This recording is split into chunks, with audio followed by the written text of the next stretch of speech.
మనుషులకు దేవుడు భయం లేక, దేవుని పట్టించుకోక, దేవుడిచ్చిన దేహాన్ని గుర్తించక, దేవుడిచ్చిన ఆయుష్కాలు గుర్తించక, ఈనాడు చాలా మంది జీవితాలు మేము గాలికి పుట్టవనుకో చెప్పి జీవితంలో పరిగెత్తి అనేక కార్యక్రమాలు వెళ్ళి పవిత్రమైన దేహాన్ని పశువుల కంటే హీనముగా మార్చుకొని తాగుతూ రకరకాల కార్యక్రమం వెళ్ళిపోతూ తినకోని పానపరాకు గుట్టకాన్ని పిండం అన్నీ కూడా నోట్లో వేసి దేవుడి స్తోత్రం. ఎక్కడ నేర్చుకున్నారు ఇవే? ఒక పవిత్రమైన దేహాన్ని తల్లి గర్భంలోంచి బయటకు వచ్చినప్పుడు నీకు ఇచ్చిన ఆయుష్కాలంలో ఈ అలవాటు దేవుడు నీకు ఇవ్వలేదే. పశువులు కూడా తినను కూడా ఈనాడు మనుషులు తింటున్నారు. పశువులు కూడా నోటెడతకి చిరకపడే వాటి కూడా మనుషులు నవ్వులుతో కారణం దైవ జ్ఞానం మర్చిపో. ఒక దినాన ప్రవంటున్నాను, ప్రతి ఒక్కరికి లెక్కడగబోతున్నాను. ప్రతి ఒక్కరికి నా డైరీ ఒకటి ఉంది. జీవ గ్రంథములో ప్రతి ఒక్క పేరు ఉంటుంది. సుబ్బలక్ష్మి అప్పార ప్రతి ఒక్క పేరు ఉంటుంది. నీకు ఇచ్చిన దేహాన్ని, నీకు ఇచ్చిన ఆయుష్కాలాన్ని, నీకు ఇచ్చిన ఆరోగ్యాన్ని, నీకు ఇచ్చిన సమస్తములో నీకు ఇచ్చిన 60, 70, 100 సంవత్సరం వయసు దేవునికి భూమి ఇచ్చిన తర్వాత ఒకరోజు ప్రతి మనిషి కూడా జెండా పైకెత్తాలి. దేవుడి స్తోత్రం. ఆ రోజు మన అందరము కూడా న్యాయాధిపతి అయిన దేవుడు, ప్రపంచం ఏలుతున్న దేవుడు, ఎవరిని పరలోకం పంపాలో ఎవరిని పాతాల పంపాలో డిసైడ్ చేసే దేవుడి సింహాసనం కూర్చుంటే లైన్ కడతాం. దేవుడి స్తోత్రం. పక్కనే ఉంటాడు, చదవరా దేవుడి స్తోత్రం. హల్లెలూయా. అప్పారేక 1 సంవత్సరం జీవితం ఇచ్చాను, మంచి ఆరోగ్యం ఇచ్చాను. ఇది ఏం చేశాడు? దేవుడి స్తోత్రం. ప్రభువా, ఈ 70 సంవత్సరం జీవిత యాత్రలో పాను పరాకులు గుట్కాలు పశువులు తినను కూడా తిన్నాడు ప్రభువా. ఈ 70 సంవత్సరం వయస్సులో రకరకాల కార్యక్రమాలు పాడైపడి ప్రభువా. ఈ 70 సంవత్సరం వయస్సులో ఏనాడు నీకు భయపడలేదేవా అంటాడు. అంటాడు ఈ తీసుకెళ్ళి వేసిలేపడి దేవుడు స్తోత్రం. హల్లెలూయా. ఏసది పురుగు ఆరదు అగ్ని గంధములో, మరొక చావు రాదు ఎంత వెతికినా, ఎంత వెతికినా, ఎంత వెతికినా, ఎంత వెతికినా, ఎంత వెతికినా. ప్రాణం పోయి ఒక్కసారే మరో మరణం మనకు లేదురా. ప్రాణం పోయేది ఒక్కసారే, మరో మరణం మనకు లేదురా. మరో మరణం మనకు లేదురా. తప్పలేకూడదు. ఈరోజు మార్చుకోరు.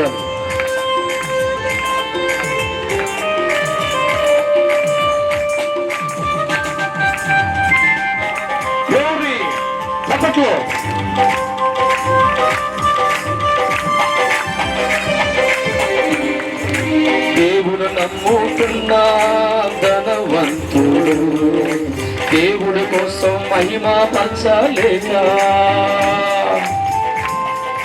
తప్పట్లో దేవుడు నమ్ముకున్న ధనవంతుడు దేవుడి మహిమ పంచక లోకములో తిరుగుతూ ఇష్టమైన కార్యాలు అనుభవిస్తూ, లోకములో తిరుగుతూ ఇష్టమైన కార్యాలు అనుభవిస్తూ దేవుడు ముందర నిలబడే సమయాన పరలోకమే పొందలేదమ్మా. దేవుడు ముందర నిలబడే సమయాన పరలోకమే పొందలేదమ్మా. తప్పకూడదమ్మా. ఈరోజు నీవు కూడా దేవుడు నమ్ముకున్నావు, ఆదివారం మందిరం కొడుతున్నావు, ఉపవాస ఆరాధిస్తున్నావు, కానీ దేహం ఎవరికి ఇచ్చే జ్ఞాపకం చేసుకో. అప్పట్లో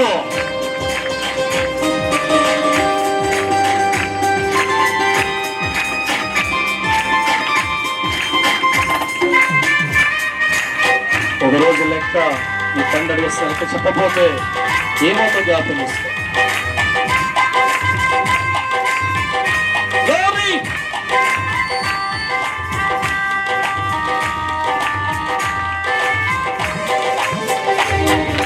తింటాకి తిండి లేకపోయినా, ఒళ్ళంతా రోగాలతో బాధపడినా,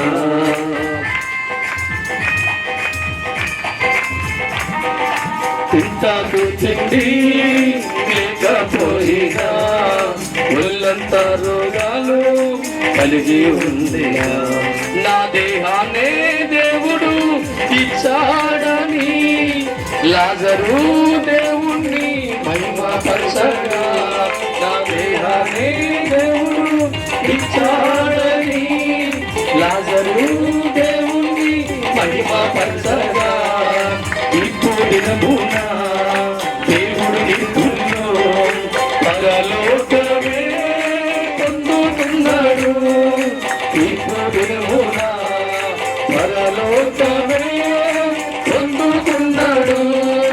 జనమా జనమా దేవుడు ముందర నిలబడతావు, జనమా జనమా దేవుడు ముందర నిలబడతావు, తల ఎత్తుకునేవాడిగా జవాబు ఇచ్చేవాడిగా, తల ఎత్తుకున్నవాడిగా జవాబు ఇచ్చేవాడిగా నిలబడాలి ప్రతి మనిషి, కాపాడుకోవాలి నీ దేహము, నిలబడాలి ప్రతి మనిషి, కాపాడుకోవాలి నీ దేహము. హల్లెలూయా. ఈ లోకంలో ఉన్న ప్రతి మనిషి కూడా తాను సంపాదించుకున్న మేడ, మిద్ది, బంగారం, డబ్బు జాగ్రత్త కాపాడుకుంటాడు. వాడు మట్టికి పాతాళం పోతాడు. దొంగల పాలు కాకూడదని బంగారం జాగ్రత్తపరుచుకుంటున్నావు, ఎవడు నా ఆస్తి దొంగించకూడదని మేడ మిద్ది కాపాడుకుంటున్నావు, విలువైన నీ జీవితాన్ని మట్టిగా పాతాళానికి వదిలేస్తున్నావు. దేవుడి స్తోత్రం. డబ్బు కంటే నీ జీవితం విలువైంది కాదా? బంగారం కంటే నీ జీవితం విలువైంది కాదా? మేడ మిద్ది కంటే జీవితం విలువైంది కాదా? ఈ లోకంలో ఈరోజు నీతో ఉండి రాని వాటిని విలువైనగా పెంచుకొని దొంగల చేతుల్లో పడకూడదని, అవి మాసిపోకూడదని ప్రతి సంవత్సరం ఈ బిల్డింగ్ పెయింట్ కొడుతూనే ఉంటావు. దేవుడి స్తోత్రం. హల్లెలూయా. నువ్వు దాచుకుని బిందులు దోముతూనే ఉంటావు, బంగారం మెరుగు పెడుతూనే ఉంటావు, నీ ఇంటికి సున్నం వేస్తూనే ఉంటావు, నీ ఇల్లు ప్రతిరోజు కారణం ఊడ్చకపోతే చెత్త పడుతుంది, వాసన అనుకుంటావు. దేవుడి స్తోత్రం. మరి దేహాన్ని ఏం చేస్తున్నారా? ఇల్లు పాడవకూడదంటే ప్రతి సంవత్సరం సున్నం వేసుకుందా నీవు, ఇల్లు శుభ్రంగా ఉండాలంటే పొద్దున్న మధ్యాహ్నం సాయంత్రం నీవు, నీ బంగారం మాసిపోకూడదంటే సంవత్సరం ఒకసారి నురుగు పెట్టే నీవు, నువ్వు సంపాదించే పాత్రలు పాడవకూడదంటే చింతపండేసి ఏదో పేరు కలిపి రుద్దుతూ ఉంటావు. దేనికి? తోమపోతే పెంచాలు పడి పూజ పడతాయి. దేవుడి స్తోత్రం. కానీ దేవుడు ఇచ్చిన దేహం కూడా ఆలోచించే మనుషులు లేరు, దాన్ని పట్టించుకునే మనుషులు లేరు. ఇది నేను కాదే, నా దేవుడు నాకు ఇచ్చిన ఆస్తే, దేవుడి వల్ల కలిగిన వాడినే, ఇది తిరిగి దేవుడికి అప్పగించాలి. ఒకవేళ జీవితం నాకు ఇచ్చాడు తండ్రి, ఇది కరెక్ట్గా దానికి అప్పగించకపోతే తలదించుకునేవాడిగా పరలోకంలో ఉంటే నా జీవితం దేవుడితో ఉండదే, పాతాళం పోతే అని ఆలోచించే క్రైస్తవులు లేరు, ఆలోచించే విశ్వాసులు లేరు, ఆలోచించే మనుషులే లేరు. దేవుడు స్తోత్రం. అందుకే దేవుడు వాక్యం అంటుంది, ప్రతి ఒక్కరు కూడా దేవుడు ముందుకు దినవచ్చే అవకాశం ఎక్కువ రావాలి. మనం ఏ దేశంలో ఉన్నా, ఏ రాష్ట్రంలో ఉన్నా, ఏ ప్రాంతంలో ఉన్నా, ఏ గ్రామంలో ఉన్నా, మనం ప్రతి ఒక్కర టయానికి ఎక్కడికి వెళ్తామంట? దేవుడు ముందుకెళ్తాం. దేవుడు స్తోత్రం. హల్లెలూయా. ఎవరికి నీ లోకములో కోర్టులో కేసుంటే ఆడు వచ్చి పడిపో. దేవుడు స్తోత్రం. జడ్జి ఏ తీర్పిస్తాడో, అనుకూలంగా తీర్పు వస్తుందా రాదో, ఆ గోల్లో ఉంచొని భగవంతుడు తెలుసుకుంటే, భగవంతుడా నాకే తీర్పు రావాలి? అనుకూల తీర్పు రావాలి. దేవుడి స్తోత్రం. నువ్వు ఏర్పరచుకున్న చట్టము నీకు శిక్ష పడుతుందని భయపడి కోర్టులో ఉచ్చపోసుకున్న నీవు, పరలోకంలో జడ్జి లేడా? పరలోకంలో దేవుడు లేడా? నా దేవుడు ముందుకెళ్ళే టయానికి నాకు అనుకూలమే తీర్పు రాకపోతే నా జీవితం ఏమైపోద్దో అని భయపడే భక్తులు ఉన్నారా? భయపడే విశ్వాసులు ఉన్నారా? కోర్టులకు భయపడుతున్నావు, పోలీసులు భయపడుతున్నావు, లాయర్లకు భయపడుతున్నావు. ఒకవేళ కేసు నాకు అనుకూలం రాకపోతే, జడ్జి పెన్నుతో నాకు అనుకూలంగా రాకపోతే శిక్ష పడుతేమో అని భయపడవనికే నీవు. దేవుడు జడ్జిగా ఈ లోకానికి ఉన్నాడు, ప్రపంచానికి ఉన్నాడు, ఆయనను పుట్టించాడు, నాకు తీర్పు చెప్పే సమయానికి నా గురించి అనుకూలంగా దేవుడు రాయకపోతే, నా గురించి వ్యతిరేకంగా రాస్తే నా జీవితం పాతాళం వెళ్ళిపోతుంది, అగ్ని గంధంలో పడుతుంది, యుగయుగములు ఏడ్చేవాడిగా ఉంటాను అనే భయం నేటి భక్తుల జీవితంలో కనబడతలేదు, విశ్వాస జీవితంలో కనబడతలేదు. లోకంలో ఉన్న ఏ మనిషికి దేవుడి స్తోత్రం, హల్లెలూయా. నా ప్రియమైన దేవజనమా, మన జీవితం ఇచ్చిన వారి అధికారం మన మీద ఉంది. ఎవరైతే మనల్ని పుట్టించారో ఆయనకి అధికారం ఉంది. ఆ తండ్రి అంటున్నాడు, ఒక దినం నా ముందుకు వస్తావు, నా ముందుకు వచ్చే సమయానికి నీ 70 సంవత్సరాల జీవిత యాత్రలో నీకు ఇచ్చిన ఆరోగ్యం ఎవరి కోసం వాడో, నీకు ఇచ్చిన ఆయుష్కాలం ఎవరి కోసం వాడో, నీకు ఇచ్చే సుందరమైన దేహాన్ని ఎవరి కోసం వాడావని చెప్పి నీ లెక్కలన్నీ కూడా అక్కడ తెరుతుడు దేవుడి స్తోత్రం, హల్లెలూయా. లెక్క తేడా వచ్చిందా, లెక్క తేడాగా ఉందా? ప్రతి మనిషి జీవితం కూడా దేవుడు చూస్తుండగానే దూతలు లాక్కలు ఎక్కడికి లెక్కలెక్కలిపోతాయి, హల్లెలూయా. పొయ్యి కాడ కూర్చొని పదసు ఉండాలంటేనే ఒళ్ళు కాలితే ఏడుతున్నా, ఎంత నుప్పు రవ్వ ఇక్కడ పడితే ఏడుతున్నా, శరమం కాలిపోయిందని. నిరంతర అగ్ని గంధకంలో ఉండే స్థితి వద్ద భయం నీకు లేదా? నిరంతరం ఎన్నో కొలువులో ఉండే నీకు భయం లేదా? 10 నిమిషాలు పొయ్యి కూడా ఉండాలంటే వేడి తట్టుకోవాలంటున్నావే, ఒక నుప్పు రవ్వ పడితే శరీరం మీద అల్లడిపోతున్నావే. అలాంటిది నిరంతరం మరో చావు రాదు. అక్కడ చద్దామన్నా పొడుచుకున్నా ఆ పాతాళంలోకి వెళ్ళిన తర్వాత దేవజనమా మనిషికి మరణమే లేదు. యుగ యుగములో కూడా అగ్ని మండుతూనే ఉంటుంది, యుగ యుగములో మన ఆత్మ అక్కడ ఉంటూనే ఉంటుంది. ఎంత రోధించినా, ఎంత బాధపడుతున్నా, ఒక్కసారి దేవుడి చెయ్యి దాటి పాతాలకు వెళ్ళావంటే మళ్ళా తిరిగి వచ్చే అవకాశం మనిషికి లేదు. దేవుడి స్తోత్రం. అందుకే నాలాంటి వాడు ప్రభు చెప్తూ, ఈ వాక్యం ఎవరు చెప్పడు, నా ప్రభు చెప్తున్నా, జీవితం నీకు అనుగ్రహించాను, ఆయుష్కాన్ని నీకు అనుగ్రహించాను. తల్లి గర్భంలో పుట్టినప్పుడు ఆ రూపురేఖ నీకు నీ అమ్మ ఇవ్వలేదు, మీ నాన్న ఇవ్వలేదు, దేవుడు కోరుకొని ఇచ్చాం. దేవుడిచ్చిన దేహాన్ని ఎవరి కోసం వాడవు, దేనికోసం వాడవు, దేనికోసం ముందు సాగిపోతున్నావు? దేవుడు మహిమపరచడానికి నీ దేహాన్ని వాడుతున్నావా, లేదా తాగుడుకు వాడుతున్నావా, సినిమాలకు వాడుతున్నావా, సీరియల్కు వాడుతున్నావా? దేనికోసమే నువ్వు వాడుతూ ఉంటావు దేవజనమా, అది మనకేమవుతుందంట, తీర్పిస్తుంది. దేవుడి స్తోత్రం, హల్లెలూయా, హల్లెలూయా. కాబట్టి ప్రతి మనిషి కూడా దేవుడికి లెక్క చెప్పేవారిగా ఉండాలి కనుక, మన దేహాన్ని దేవుడు ఇచ్చాడు కనుక ఎవరైతే గుర్తిస్తారో వారిని దేవుని మహిమపరుస్తారు. మహిమపరిచే దేహములో దేవుడు తప్ప కూడా ఒకసారి లోకాసు వార్త 23 అధ్యాయము 40 చదువుకుందాం ఒకసారి. లోకాసు వార్త 23:46 వచ్చు త్వరగా. అప్పుడు యేసు గొప్ప శబ్దముతో కేకలు వేసి, తండ్రి నీ చేతికి నా ఆత్మను అప్పగించుకొనుచున్నాను. దేవుడి స్తోత్రం.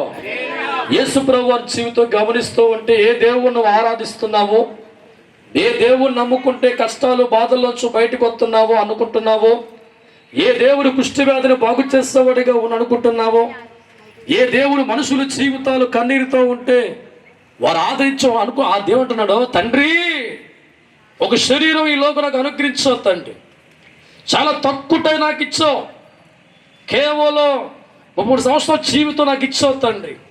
నీవిచ్చిన ఈ జీవితం ద్వారా ఎక్కడ వ్యభిచారం చేయలా, చేశాడా? ఎక్కడ బూతులు మాట్లాడలా, మాట్లాడా? ఎక్కడ మల్లాగా పటాసులు తాగాడా? ఎక్కడ కోడి పందాలు ఆడలా, ఆడా? ఎక్కడ చోదలో పాల్గొన్నాడా? ఎక్కడ కూడా దొంగతనం చేయలా, చేశాడా? ఎక్కడ జాతర యాత్రలో పరిగెత్తాడా? లేదే. ప్రభు ధైర్యం, ప్రభా ఏ దేహం అయితే నాకు అనుగ్రహించావో, ఏ శరీరం అయితే నాకు ఈ భూమి మీద ఇచ్చావో, ఏ ఆత్మ నాకు అనుగ్రహించావో తండ్రి, నా దేహము ద్వారా, నా ప్రాణము ద్వారా, నా శరీరము ద్వారా నేను చుట్టాలను మహింపరచలా, తాగుడు మహింపరచలా, వ్యభిచార మహింపరచలా, కోడి పందులు మహింపరచలా. ఏ దేహం నాకు ఇచ్చావో ఆ దేహం తిరిగి ఏం చేస్తానంట, ఎలా ఇచ్చావో అలాగా అప్పగిస్తుంది. తప్పక దేవుడి స్తోత్రం. నువ్వు ఎలాగ అప్పగిస్తున్నావు? పరిశుద్ధమైన జీవితాన్ని తండ్రి దేవుడు యేసు ప్రభు వారికి భూలోకంలో పుట్టితే ఎంత పవిత్రమైన జీవితాన్ని పుట్టించాడో, కన్ను మూస టయానికి అంత పవిత్రమైన జీవితం దమ్మున మనగడ అప్పచెప్పేవాడు లోకంలో ఒక్క యేసు ఒక్కడే. హల్లెలూయా. నీకు కూడా దేవుడు పుట్టుకలో నువ్వు పాపిగా పుట్టలా, ఒక పరిశుద్ధమైన దేహాన్ని దేవుడు నీకు ఇచ్చాడు. అయితే తిరిగి పోయేటప్పుడు ఎటువంటి దేహం ఇస్తున్నావు, ఎటువంటి శరీరం దేవుడికి ఇస్తున్నావు, ఎటువంటి రూపురేఖలు ఇస్తున్నావు? ఒకసారి ఆలోచిస్తావా? నువ్వు నమ్ముకున్న దేవుడు ఎక్కడ శరీరం పాటు చేసుకోలేదే, ఎక్కడ తాగుబోతుగా లేడే, ఎక్కడ తిరుగుబోతుగా లేడే, ఎక్కడ వ్యభిచారిగా లేడే, ఎక్కడ దొంగతనంగా చేసినాడే, ఎక్కడ భూతుమాట రాలేదే, ఎక్కడ మనసులో కానీ ఆలోచనలో కానీ తలంపుల్లో కానీ భౌతం కానీ ఎక్కడ యేసుక్రీస్తు ప్రభువారు అపవిత్రుడు కాల, ఆలోచన అపవిత్రుడు కాడు. చూపులో కానీ, నడకలో కానీ, పడకలో కానీ, ఆచారములో కానీ ఎక్కడ కూడా ఆయన దేహం ఏమవలేదంట, అపవిత్రుడు. అందుకే ఆయన అన్నాడు, పరిశుద్ధుడు పరిశుద్ధుడు పరిశుద్ధ స్తోత్రం. హల్లెలూయా. తండ్రి, ఏ జీవితం అయితే నాకు ఇచ్చావో, ఏ ప్రాణమైతే నాలో పెట్టావో, నిరంతరం నీతో ఉండే ఆత్మగా నన్ను ఒక దేహం నాకు అనుగ్రహించి భూలోకంలో పుట్టించావో, ఎటువంటి మనస్సుతో నన్ను పుట్టించావో తండ్రి, ఎంత పవిత్రమైన దేహం నాకు అనుగ్రహించావో, నా దేవా నేను చనిపోతున్నాను. నీవిచ్చిన దేహము ద్వారా నేను దేన్ని పార్చలేదయ్యా, నేను మహింపరిచాను, నేను గణపరిచాను, నేను గౌరవపరిచాను. కాబట్టి నన్ను తీసుకో నీ పరలోక రాజ్యానికి. దేవుడు స్తోత్రం. హల్లెలూయా. ఎవడైనా కష్టపడి లోకంలో పనిచేస్తే కోపం డబ్బులు అయిపోతాయి. ఎందుకని? కష్టపడ్డానయ్యా. అదే సోమరపోతులా నువ్వు ఉంటే అడగలవా? నువ్వు కష్టపడకుండా రైతుని అడగలవా? కష్టపడకుండా ఫ్యాక్టరీలో డబ్బు అడగలవా? పిరికివాడిగా ఉంటావు. దేవుడు కోసం కష్టపడ్డాడు కనుక, జీవితాన్ని కాపాడుకున్నాడు కనుక, శరీరం అంతా పవిత్రుకున్నాడు కనుక, ఎటువంటి దేహాన్ని తండ్రి ద్వారా యేసు పొందుకున్నాడో తిరిగి అంత పవిత్ర దేహాన్ని అప్పగించి అన్నాడో, తండ్రి నా శరీరాన్ని, నా ఆత్మను, నా ప్రాణం ఏం చేస్తున్నా నీకు అప్పగిస్తున్నాను. దేవుడి స్తోత్రం. హల్లెలూయా. ఈనాడు ఎంతో మంది క్రైస్తవులుగా దేవుడు నమ్ముకున్నారు కానీ దేహాలు పాడై, ఆలోచన పాడై, మనసులు పాడైపోయి దేవుడితో ఉండలేక, ఏ దేవుడైతే మనతో ఉండని ఆశపడుతూ ఉంటే మన చెడు క్రియలు బట్టి ఆయన తొక్కేస్తున్నాం. దేవుడు నీతో ఉండాలని కోరుకుని నువ్వు పాగులతో ఉండాలని కోరుకుంటావు. దేవుడు నీతో ఉండాలని కోరుకుంటే వ్యభిచార కొంపలో ఉండాలని కోరుకుంటావు. దేవుడు నీతో ఉండాలని కోరుకుంటే కోడి పందాల స్థలంలో ఉండాలని కోరుకుంటావు. దేవుడు నీతో ఉండాలని కోరుకుంటే ఊరు చివరి కబ్బుల్లో పబ్బుల్లో ఉండాలని కోరుకుంటావు. ఒక పరిశుద్ధాత్మ దేవుడు అల్లాడిపోతున్నాడు. ఎక్కడ ఉండాలని నిన్ను పుట్టించుకున్నాడో ఆ మనిషి దేవుడికి చోటెత్తలేదు. నో ఎంట్రీ దేవుడికి.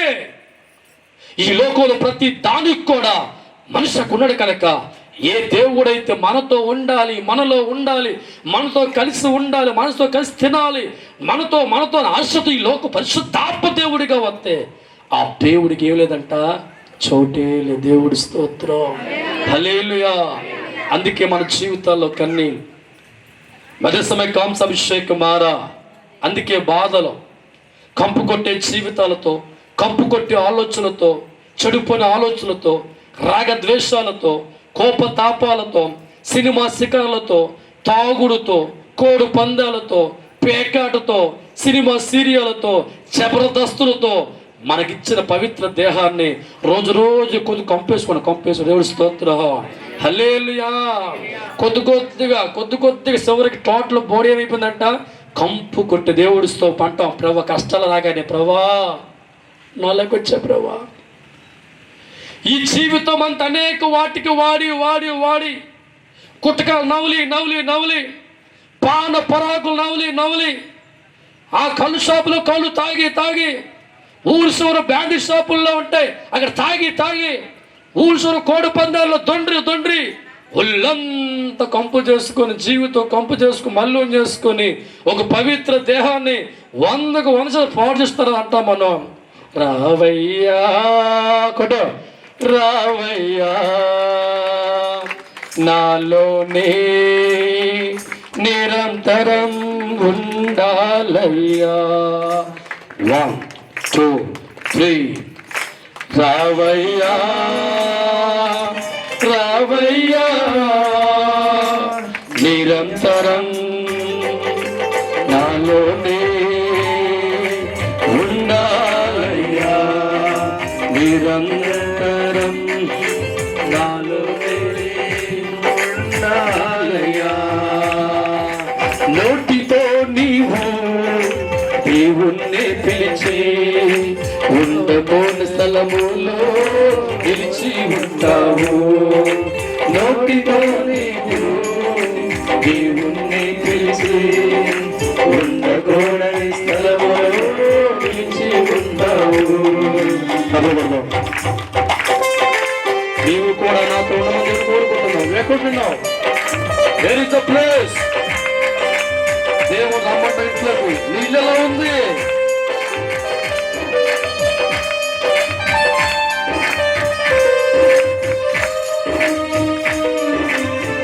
ఈరోజు పరిశుద్ధపరచుకో దేహాన్ని.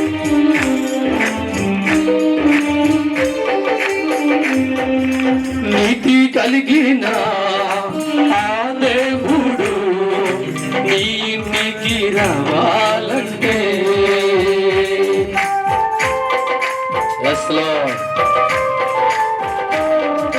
పాపం వేలేని ఆ దేవుడు ఈ హృదయములోకి రావాలంటే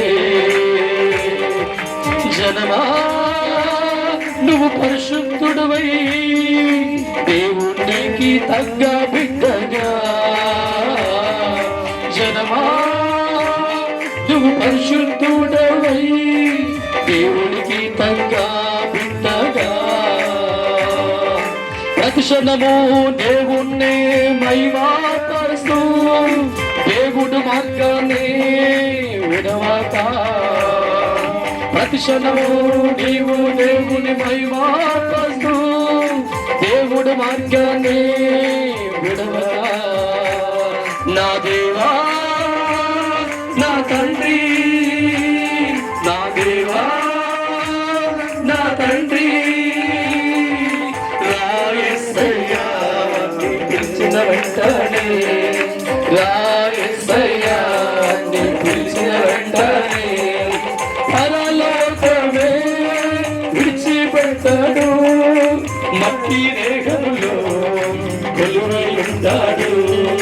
పరలోకమే విడిచిపెడతాడు. మట్టి దేహములో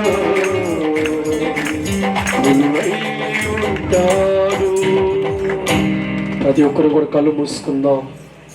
దేవుడి సన్నిధిలో మనసారి దినాన మోకరించలేని వారు కళ్ళు మూసుకోండి. ప్రభువా,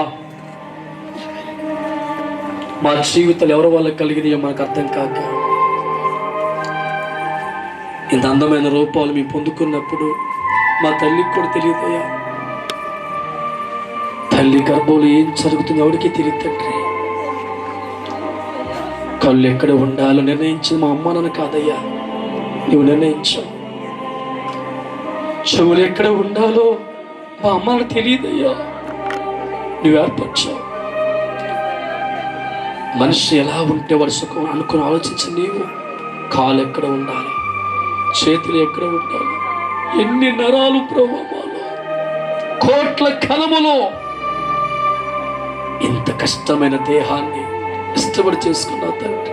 ఎందుకంటే నా బిడ్డల భూమి మీద నన్ను గుర్తిస్తారని, నన్ను మహిమపరుస్తారని ప్రేమతో ఆశతో జగతి పునాది వేయబడక మునుపు మట్టి మనిషిని కోరుకున్నా. ఈరోజు లోకం ఏడిపిస్తుందయ్యా, మనుషులని ఏడిపిస్తున్నారయ్యా. దేవుడు గుర్తించక, దేవుడు కలిగిన దేహాన్ని గుర్తించక ఉండాల కట్టుకున్న ఇంటిని పాడు చేసుకొని నన్ను రోడ్డు మీద నిలబెడుతున్నావు తండ్రి. దావసరమా కళ్ళు మూసుకు ప్రభుత్వం మాట్లాడు. నువ్వు కట్టుకుని ఇంటిలో ఉండాలని కోరుకుంటావు. నువ్వు కట్టుకున్న ఇంటిలో నువ్వు ఉండాలని కోరుకుంటావు. ఎన్నో ఆశలతో నువ్వు కట్టుకుంటావు. కష్టపడి ఇల్లు కట్టుకుంటావు. అందులో నువ్వు ఉండకపోతే నడుస్తూ ఉంటావు. ఈరోజు ప్రభుత్వం ప్రభావాలు క్షమించయ్యా, క్షమించు బాబు.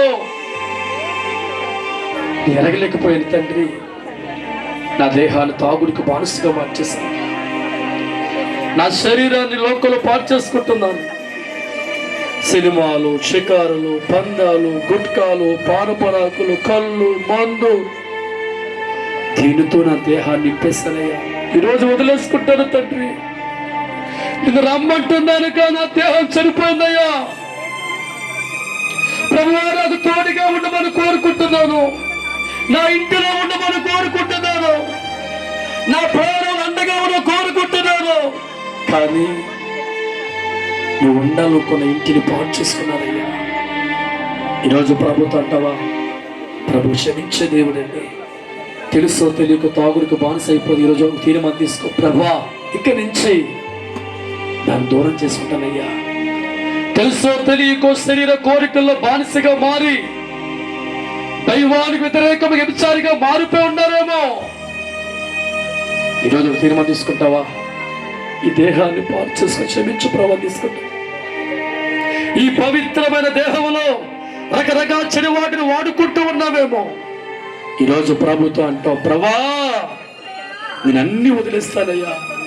నా ఇంటికి రండి బాబు. నువ్వు నాతో లేకపోతే నా కష్టాలు పోవయ్యా, నా బాధలు పోవు తండ్రి, నా ఇబ్బందులు పోవు తండ్రి, నా కన్నీరు తొలగదయ్యా. ఈరోజు నాకు తీర్మానం తీసుకుని దైవచనమా, ప్రభు క్షమించే కోణలో ఉన్నాడు. ప్రభు క్షమించే కోణలో ఉన్నాడు. గతాన్ని మర్చిపో. ఇక్కడి నుంచైనా దేవుడికి నిశ్చయం అందించు. ప్రభుత్వ తీర్మానం తీసుకు. ప్రభు ఎంతమంది తీర్మానం తీసుకుంటున్నారు? ఎంతమందికి తీర్మానం తీసుకొని దేహాన్ని పరిశుద్ధంగా మార్చుకొని నీకు అప్పగించబోతున్నారు? ప్రాసమే కాంసభిషేక్ కుమారుడా, సర్వకాలమందు ఉన్న నేను మనిషితో ఉండాలని కోరుకుంటున్నా. మనిషి నాతో ఉండలేదు కుమారుడా, లోకంతో నాశపడుతున్నా. లెరిసమే కాంసభిషేక్ మట్టి మనిషిని కాను. సర్వకాలమందు జీవించే నేను నేటి కడవర దినాలలో మనుషులతో మాట్లాడుతున్నాను. నా బోధ సత్యం. నేను సత్యానికి సాక్షిని, వెలుగుకి ఆధారాన్ని.